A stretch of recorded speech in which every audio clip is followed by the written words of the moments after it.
let's talk about something that's quite close to me, and that is Adobe Flash. It's now officially dead, and it's not going to be supported on any browser. Um, yeah, so I just thought right now, actually, some of the audience probably don't even know what Adobe Flash is. They're probably too young to know what Adobe Flash is. So let me give you some background. So Adobe Flash, right? It was actually developed by a company named Macromedia back in the 2000s, or maybe even before. This was the time when the internet was very flat, shall we say, right? Not dynamic, not interactive. You just had very static pages online. And then along came Flash, which allowed you to install a plugin onto one of your browsers. And this would just open up a whole range of possibilities, whether that be interactive websites, games, lots and lots of games. Also, players for video. Now, we take apps and things for granted right now, but back, in the early sort of 2000s and like even late 2000, not saying late 2000s, I mean like sort of 2010 time, YouTube was using the Adobe Flash Player to be able to play videos on their website. So that's how big it was. And it was supported on 99% of internet enabled PCs at one point, right?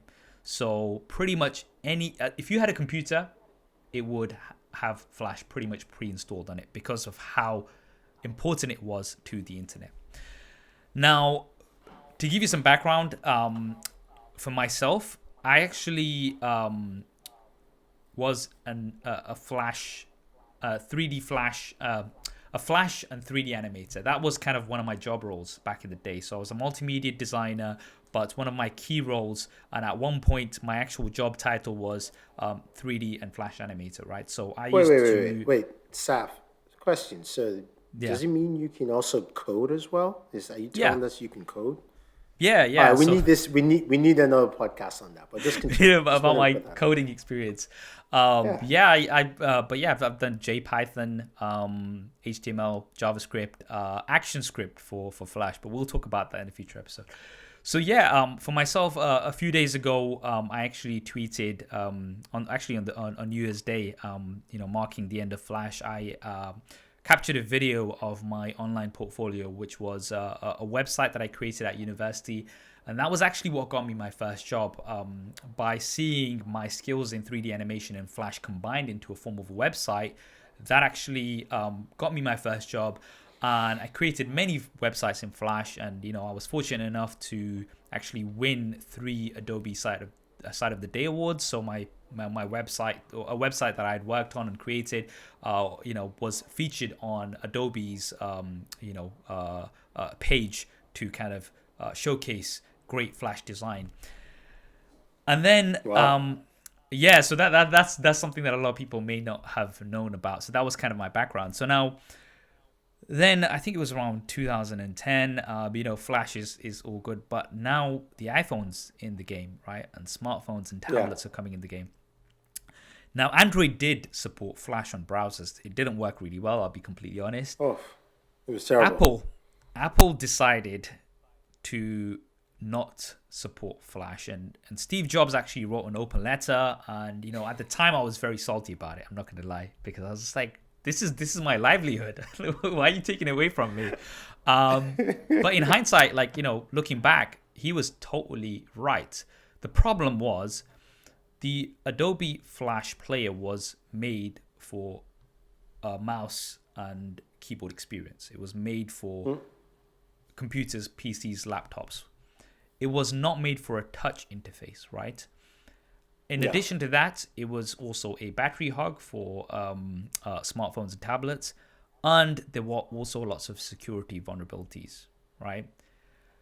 And I think as soon as Apple decided not to support it on, their iPhones, which were increasing massively in popularity and just going, just absolutely blowing up, that was the start of the downfall for Adobe Flash. Oh yeah. So yeah, I mean that's. But what about what was your experience with Flash? So for me, I mean, Flash always annoyed me. So, So you're on the opposite side. You're glad it's dead. so it's funny though. In the early 2000s, I used to work in a hospital, and I would, there were different, those are the early days of the internet as we know it now, where I was always into tech and I was into like, anime, movies, all that stuff. But you go to different websites, everybody had a different Flash player, and some of them just didn't work well. So, I'm trying to show a friend a video, and it doesn't work. It may not work on his computer because it's not updated to the latest version of Flash. Well, there's so many complexities there. Now, when Steve Jobs came up and said, Flash has ended. Now, at that time, I was a big Apple hater. I will admit it. So confession time. So for me personally, I was like, like internally, I was like, look, this is great. Flash is dead. Fine. But externally, I was like, why is Steve Jobs doing this? Come on, this is rubbish. Like Flash needs to stay. Flash is great. Flash is fantastic. Even though I never liked the thing in the first place. So this is very much fanboy mentality. This is we're going to talk about fanboys in a future episode, right? But I do not like this. Just kind of like, I don't care. Just because it might be right, but just because Apple's doing it, I don't like it. Yeah. So it was a lot of that, and since then HTML5 has done so well. Plus, Flash is just pretty much gone, and I totally forgot about it until you brought it up. And I saw your Flash site, and I was watching it. I was like, it's cool you make that, but I was also looking at it. I'm like, this thing is so janky, man. This is really janky. Hey, don't criticize my website. That ran very smoothly, okay? No. What I mean, what I what I meant was right. It's like compared to stuff now, Flash is janky. I mean, you did like it's really good. No, but like, I mean, you guys should check it out. Yeah, no, I totally agree. I mean, it had its time, and like the fact that it was supported on 99% of internet-enabled PCs, and the fact that YouTube, like you'd need the Flash player to be able to play videos on YouTube, essentially, right? So just how big it was. But then I also want to kind of continue the story because I did continue that tweet and I talked about some more, because when I saw that I was just like, okay, this is my job, right? This is what I do. Now I can see it going downhill, right? I can see that it's no longer going to be what it was. It's no longer going to be that 99% of coverage that it has. So I need to kind of start changing. So I started looking into HTML5 and I was doing that. But I also saw the rise of video at the time, right? So this is around 2011 and I was just like, okay, videos are becoming more and more the medium which people are using for pretty much everything, right? So I picked up a DSLR camera. I had no experience of using a DSLR camera or like shooting any proper video. And then I just started teaching myself, right? So I started taking photos. I did wedding photography for a time as well. Again, this is something that we can talk about later because that's a whole story in itself. But essentially, I started teaching myself over, a year or so, and I started, really getting into video. And that's when I started my YouTube channel, right? And my YouTube channel was about DSLR cameras because I just became fascinated about these tools and how you could just create almost movie-like videos from something that, costs less than £1,000, right? And I was just so fascinated, and that's what I started doing. And then I started moving my focus from Adobe Flash and making websites to making videos and shooting photos. And one of the takeaways from this is nothing lasts forever, and that's something that I said as well, that what you have to always remember is things do change, times change, right? And the only way you can survive is if you adapt. And that's something that I'm super grateful for, that I did take that initiative and adapt and start a YouTube channel. And what now? I think it's going to be 9 years. Yeah, 9 years since I started the YouTube channel, SuperSaf TV. And, thankfully, it's still going. It's still bringing in views, and, the other social media platforms are thankfully, again, also doing well. Praise the Lord. So yeah, it's something that I think is very, very important. That's my biggest takeaway from the death of Flash. Kind of looking back, and I'm a living example of somebody that's what my job was. I wanted to add one more thing to that is there's something that I learned early on where there's a saying that the older you grow, the more you're set in your ways. That's what they say a lot of people are because you kind of notice with your parents, uncles, or anyone who's much older, maybe in their 60s or 70s and things like that. And I've always taken it that the older, like I've tried to do the opposite in my life. Is the older I am, the faster I should be able to accept not just change but fault. The reason I say just with fault is that sometimes you might think what you're doing is actually correct, and somebody else is telling you like, you know what? I don't think that works out well, or maybe you should try something else. And not that it's actually wrong at the time. It's just that they are more probably seeing the future before you are. They're seeing the gaps that you're missing. And you may not change then, but be willing to accept it and like go through the process of saying, maybe I should change and pivot. Maybe I should try something else. And that pivot doesn't have to be huge. It might just be just that much.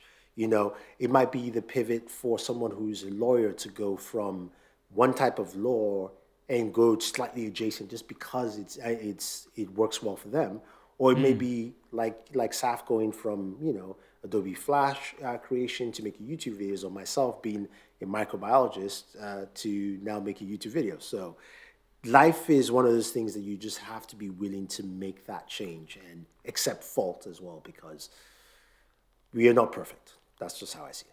That's very true. I think your change from a microbiologist to a YouTuber in tech is more of a pivot, I would say, than mine. But no, totally agree. And this is something that I always give advice to adapt, and it kind of goes back. This kind of nicely ties back to what we started off with the podcast on, which was starting a YouTube channel. And again, it is something that you have to adapt to the changes in the environment, the changes to the algorithm. One of the things that I've always emphasized to my fellow content creators is the importance of diversity, right?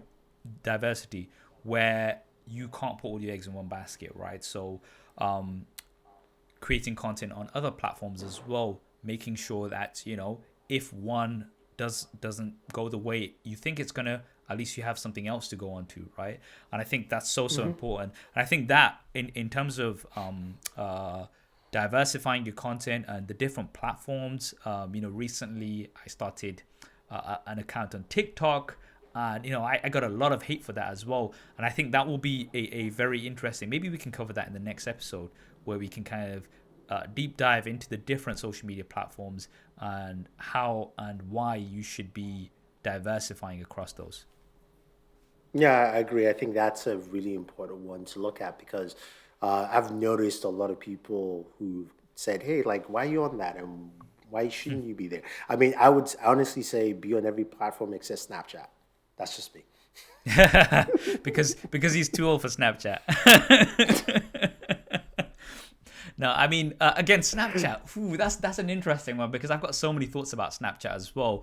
Again, we won't go into too much depth here, but I think the important thing to take away from the death of Adobe Flash is nothing lasts forever. So always be ready to adapt. I hope you enjoyed that clip. If you want to hear the full podcast episode, then that will be linked down below. And if you want to see more clips like this, then be sure to subscribe and hit that bell icon so you don't miss them.